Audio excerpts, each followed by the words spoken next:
नमस्कार शेतकरी मित्रांनो, सर्वप्रथम तुमचे स्वागत आहे. तर आम्ही कृषी महाविद्यालय बारामतीचे विद्यार्थी ग्रामीण कृषी कार्यानुभव कार्यक्रमाअंतर्गत प्रगतशील शेतकरी दादासाहेब कदम यांची आज मुलाखत घेणार आहोत. त्यांनी फळबागांमध्ये मोठ्या प्रमाणात उत्पादन साधून युवा पिढीसमोर एक आदर्श निर्माण केला आहे. तर चला त्यांच्यासोबत चर्चा करूया.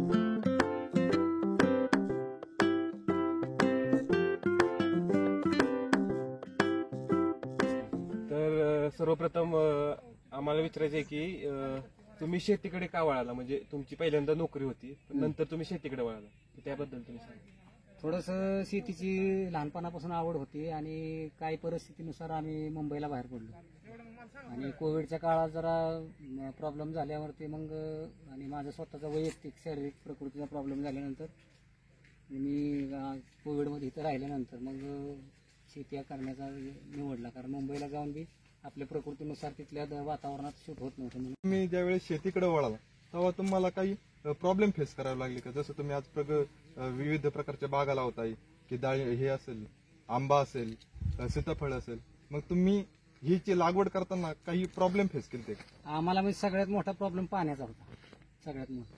आणि बाकी इतर जी पिकं करण्यामध्ये त्याला पाणी जास्त लागतं, ऊस असेल वगैरे, पुन्हा दुसरे तरकारी वगैरे करायला. ह्या फळबागाला सीताफळीला ही डोंगरी जात आहे, त्याच्यामुळे ह्याला पाणी कमी लागतं. त्याच्यामुळं हा सीताफळीचा आणि फळबागा, आंब्याची वगैरे बागा, आता पेरूची बागाची करायचं चाललंय. कमी पाणी ज्या ह्याला लागते ती करण्याचं आम्ही निवडलं, कारण पाण्याचा मोठा प्रॉब्लेम असल्यामुळे. आम्हाला उन्हाळ्याचा थोडासा पाण्याचा प्रॉब्लेम होतो, कॅनेल आहे पण कॅनेलची एकच पाळी आहे आम्हाला, आणि त्या पाळीचं पाणी आम्हाला. पूर्णपणे तुम्ही जैविक पद्धतीने शेती करता का रासायनिक पद्धतीने शेती करता? आता कसं झालंय, रासायनिक पद्धतीने शेती करणं परवडत नाही आणि रासायनिक पद्धतीने शेती करून शेतीचा पोच खराब होतोय आणि कालांतराने शेती निकामी होईल म्हणून सुरुवातीला केलं लोकांनी की बाबा रासायनिक मध्ये उत्पन्न जास्त वगैरे काढायचा प्रयत्न केला, पण आता पीक त्या रासायनिक पद्धतीमुळे शेती नापीक व्हायला लागली. म्हणून आम्ही आता पूर्ण जैविक करायचा 100% प्रयत्न चालू आहे आणि करतोय. आता शेतीमध्ये तुम्ही कोणते प्रकारचा वापर करता? म्हणजे कोणते खतं वापरतात? की समजा कीड नियंत्रणीसाठी असेल, खतं म्हणून असेल, कशाचा वापर करता?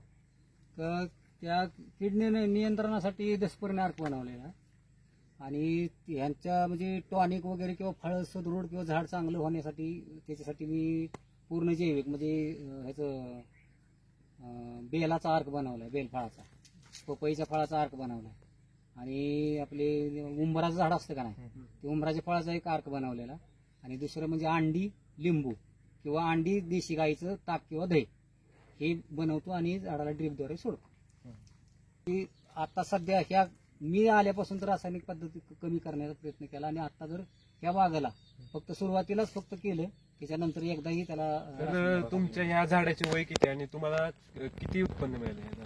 माझे हे झाडाचं आता 7 जून पासून 6वं वर्ष चालू झालेलं आहे आणि याचा मी प्रथमच म्हणजे गेल्या वर्षी थोडा धरला आपली ट्रायल म्हणून, तर थोडा माल निघाले, 10-15 कॅरेट निघाले. आणि आता चालूला मी बार धरला महाशिवरात्रीचा, दर चांगला भेटतो म्हणून धरला, तर प्रत्येक झाडाला माझ्या 3 कॅरेट मला माल मिळाला आणि साधारण 600 रुपये प्रमाणे माझे कॅरेट गेले. आणि माझी अपेक्षा आहे पुढच्या वेळेला, पुढच्या म्हणजे ज्या वेळेला पुढे धरून त्यावेळेला एका झाडाला मला 5चं टार्गेट आहे, एका झाडाला माझे 5 तरी कॅरेट निघायला पाहिजे असं टार्गेट आहे. सर, तुम्ही हे बाकीचे तरकारी पिकं सोडून फळबागाकडेच का वळाला? त्याच्यात 2 कारणं आहेत. तरकारीमध्ये सुरुवातीला आपले पैसे बी जास्त इन्व्हेस्ट करावे लागतात, शिवाय मजुराचा प्रॉब्लेम.